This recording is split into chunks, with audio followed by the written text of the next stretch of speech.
Hi friends, ನಮಸ್ತೆ ಎಲ್ಲರಿಗೂ. ನಾನು ಭಾಗ್ಯ. ಇವತ್ತು ಮಟನ್ ಪೆಪ್ಪರ್ ಫ್ರೈನ ಮಾಡೋಣ. ನೋಡಿ, ಫಸ್ಟ್ ನಾನಿಲ್ಲಿ 1/4 kg ಸ್ವಲ್ಪ ಜಾಸ್ತಿ ಮಟನ್ ಚೆನ್ನಾಗಿ ತೊಳೆದು ತಗೊಂಡಿದ್ದೇನೆ. ಈಗ ಇದನ್ನ ಕುಕ್ಕರ್ನಲ್ಲಿ ಹಾಕಿ ಬೇಯಿಸಬೇಕು. ನೋಡಿ, ಅದಕ್ಕೆ ನಾನು ಸ್ಟವ್ನ ಮೇಲೆ ಒಂದು ಕುಕ್ಕರ್ನ ಇಟ್ಟಿದ್ದೀನಿ. ಅದರಲ್ಲಿ ಸುಮಾರು 2 ರಿಂದ 3 ಸ್ಪೂನ್ ಆಗುವಷ್ಟು ಅಡುಗೆ ಎಣ್ಣೆನ ಹಾಕಿ, ಅಡುಗೆ ಎಣ್ಣೆ ಬಿಸಿ ಆಗ್ತಿದ್ದಾಗೆ ತಗೊಂಡಿರುವಂತ ಮಟನ್ನ ಹಾಕಿ ಇದನ್ನ ಹಾಗೆ ಎಣ್ಣೆಯಲ್ಲಿ ಚೆನ್ನಾಗಿ ತಿರುಗಿಸ್ಕೊಡ್ಬೇಕು. ಹಾಗೆ ಇದಕ್ಕೆ ಸ್ವಲ್ಪ ಅರಿಶಿಣದ ಪುಡಿ ಹಾಕಬೇಕು. ಜೊತೆಗೆ ರುಚಿಗೆ ತಕ್ಕಷ್ಟು ಉಪ್ಪನ್ನು ಹಾಕಿ ಚೆನ್ನಾಗಿ ಮಿಕ್ಸ್ ಮಾಡಿ ಕೊಡಬೇಕು. ನೋಡಿ, ಈಗ ಇದಕ್ಕೆ ನೀರನ್ನು ಹಾಕಬೇಕು. ನಾನು ಇದಕ್ಕೆ ಸ್ವಲ್ಪ ನೀರು ಹೆಚ್ಚಾಗಿ ಹಾಕಿದ್ದೀನಿ, ಯಾಕಂದರೆ ಈ ಕಟ್ಟನ್ನು ತಗೊಂಡು ನಾನು ಆಮೇಲಿಂದ ಮಟನ್ ಸಾಂಬಾರನ್ನ ಮಾಡ್ತೇನೆ.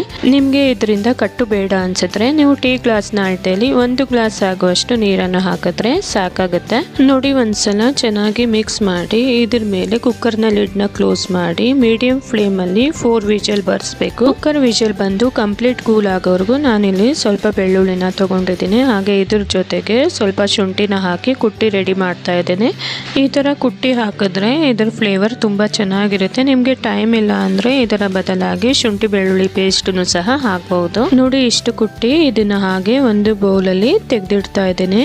ಕುಕ್ಕರ್ ವಿಷಲ್ ಬಂದು ಕಂಪ್ಲೀಟ್ ಕೂಲ್ ಆಗಿದೆ. ಈಗ ಇದರಿಂದ ಬೆಂದಿರುವಂತಹ ಮಟನ್ ಸಪರೇಟ್ ಮಾಡಿ ತಗೊಳ್ತಾ ಇದ್ದೇನೆ. ಮಟನ್ ಸಾಂಬಾರ್ ಹೇಗ್ ಮಾಡೋದು ಅಂತ ನಾನು ಡಿಸ್ಕ್ರಿಪ್ಷನ್ ಅಲ್ಲಿ ಲಿಂಕ್ ಹಾಕಿರ್ತೀನಿ, ನೀವು ಬೇಕು ಅಂದ್ರೆ ನೋಡಬಹುದು. ಈಗ ಸ್ಟವ್ನ ಮೇಲೆ ಒಂದು ಕಡಾಯಿ ಇಟ್ಟು 2 to 3 ಟೇಬಲ್ ಸ್ಪೂನ್ ಆಗುವಷ್ಟು ಅಡುಗೆ ಎಣ್ಣೆನ ಹಾಕಿ, ಎಣ್ಣೆ ಬಿಸಿ ಆಗ್ತಿದ್ದಾಗೆ ಅದರಲ್ಲಿ ಹೆಚ್ಚಿರುವಂತಹ ಒಂದು ದೊಡ್ಡ ಗಾತ್ರದ ಈರುಳ್ಳಿನ ಹಾಕಿದ್ದೀನಿ. ಇದನ್ನ ಎಣ್ಣೆಯಲ್ಲಿ ಫ್ರೈ ಮಾಡಬೇಕು. ಹಾಗೆ ಇದಕ್ಕೇನೆ 3 ಹಸಿಮೆಣಸಿನಕಾಯಿ ಈ ತರ ಕಟ್ ಮಾಡಿಬಿಟ್ಟು ಹಾಕಿದ್ದೀನಿ. ಇದರಿಂದ ಖಾರ ಚೆನ್ನಾಗಿರುತ್ತೆ.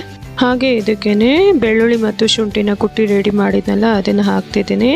ನಿಮ್ಗೆ ಟೈಮ್ ಇತ್ತು ಅಂದ್ರೆ ಈ ತರ ಕುಟ್ಟಿ ಹಾಕಿ, ಇಲ್ಲ ಅಂದ್ರೆ ಇದರ ಬದಲಾಗಿ 1 ಸ್ಪೂನ್ ಆಗುವಷ್ಟು ಬೆಳ್ಳುಳ್ಳಿ ಶುಂಠಿ ಪೇಸ್ಟ್ ಸಹ ಹಾಕಬಹುದು.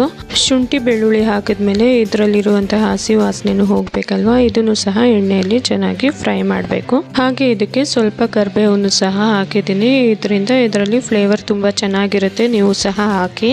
ನೋಡಿ, ಇದಕ್ಕೆ ಎಷ್ಟು ಬೇಕು ರುಚಿಗೆ ಉಪ್ಪು ಅಷ್ಟು ಮಾತ್ರ ಹಾಕಿದ್ದೀನಿ. ನೋಡಿ, ಹಾಗೆ ಬೇಯಿಸಿರುವಂತಹ ಮಟನ್ ಹಾಕಿ ಚೆನ್ನಾಗಿ ಮಿಕ್ಸ್ ಮಾಡಿ ಕೊಡಬೇಕು.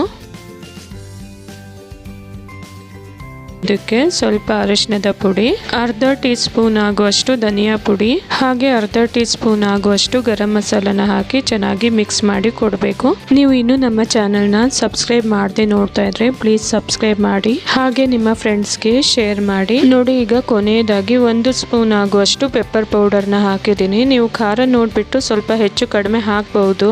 ಮಟನ್ ಪೆಪ್ಪರ್ ಫ್ರೈ ಆಗಿರೋದ್ರಿಂದ ಇದಕ್ಕೆ ಸ್ವಲ್ಪ ಪೆಪ್ಪರ್ ಪೌಡರ್ ಜಾಸ್ತಿ ಹಾಕಿದ್ರೇನೆ ಚೆನ್ನಾಗಿರುತ್ತೆ. ಹಾಗೆ ಒಂದ್ಸಲ ಮಿಕ್ಸ್ ಮಾಡಿ ಸ್ಟವ್ನ ಫ್ಲೇಮ್ ಆಫ್ ಮಾಡಬೇಕು. ಇದನ್ನ ಬೇಳೆ ಸಾರು ಮತ್ತು ರಸಂಗೆಲ್ಲ ಸೈಡ್ ಡಿಶ್ ಆಗಿ ತಿನ್ನಬಹುದು. ಸುಮ್ಮನೆ ಹಾಗೇನು ತಿನ್ನೋದಕ್ಕೆ ರುಚಿ ತುಂಬಾ ಚೆನ್ನಾಗಿರುತ್ತೆ.